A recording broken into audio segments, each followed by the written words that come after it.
Qadınlar üçün müddətdən artıq həqiqi hərbi xidmət azaldılır. Bu məsələ Milli Məclisdə müzakirəyə çıxarılıb və qanun layihələri, dəyişikliklər 3-cü oxunuşda təsdiqlənir. Beləliklə, müddətdən artıq həqiqi hərbi xidmətə qəbul ediləndə qadınlarla bağlanan ilkin bağlaşma müddəti 3 ildən 6 aya qədər azaldılacaq. Bu, Milli Məclisin bugün keçirilən iclasında müzakirəyə çıxarılan hərbi xidmət keçimi haqqında əsasnamənin təsdiq edilməsi barədə və hərbi vəzifə və hərbi xidmət haqqında qanunlara təklif edilən dəyişiklikdə əksini tapıb. Qüvvədə olan hərbi vəzifə və hərbi xidmət haqqında qanunun 38.1.2-ci maddəsinə əsasən müddətdən artıq həqiqi hərbi xidmət hərbi qulluqçuları üçün ilkin bağlaşma müddətli həqiqi hərbi xidmətdən ehtiyatdan daxil olanlar və qadınlar üçün 3 il müəyyən edilib. Həmin müddəa hərbi xidmət keçimi haqqında əsasnamənin 12-ci maddəsinin B bəndində də nəzərdə tutulub.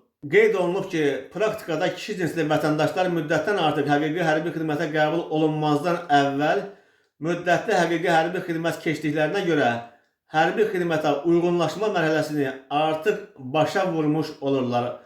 Qadınlar isə müddətli həqiqi hərbi xidmət keçmədən birbaşa müddətdən artıq həqiqi hərbi xidmətə qəbul edildiklərinə görə ilkin mərhələdə hərbi xidmət şəraitinə uyğunlaşmada çətinliklə üzləşirlər. Ona görə də qadınlarla dərhal 3 illik ilkin bağlaşmanın bağlanması onların uyğunlaşma dövrünü keçmədən uzun müddətli öhdəlik götürməsinə səbəb olur ki, bu da sonradan əsasən ailə vəziyyəti və digər obyektiv səbəblərlə hərbi xidmətdən vaxtından əvvəl ehtiyata buraxılmaları ilə nəticələnir və kadr sabitliyinə mənfi təsir göstərir. Qeyd olunanları nəzərə alaraq qanun layihəsində qadınlarla bağlanan ilkin bağlaşma müddətinin 3 ildən 6 aya qədər azaldılmasını nəzərdə tutan müddəanın əlavə edilməsi təklif olunur. Bildirilib ki, bu dəyişiklik qadın hərbi qulluqçuların hərbi xidmətə uyğunlaşma imkanlarının artırılmasına, kadr axınının azaldılmasına və hərbi xidmətin təşkilinin səmərəliliyinin yüksəldilməsinə xidmət edəcək.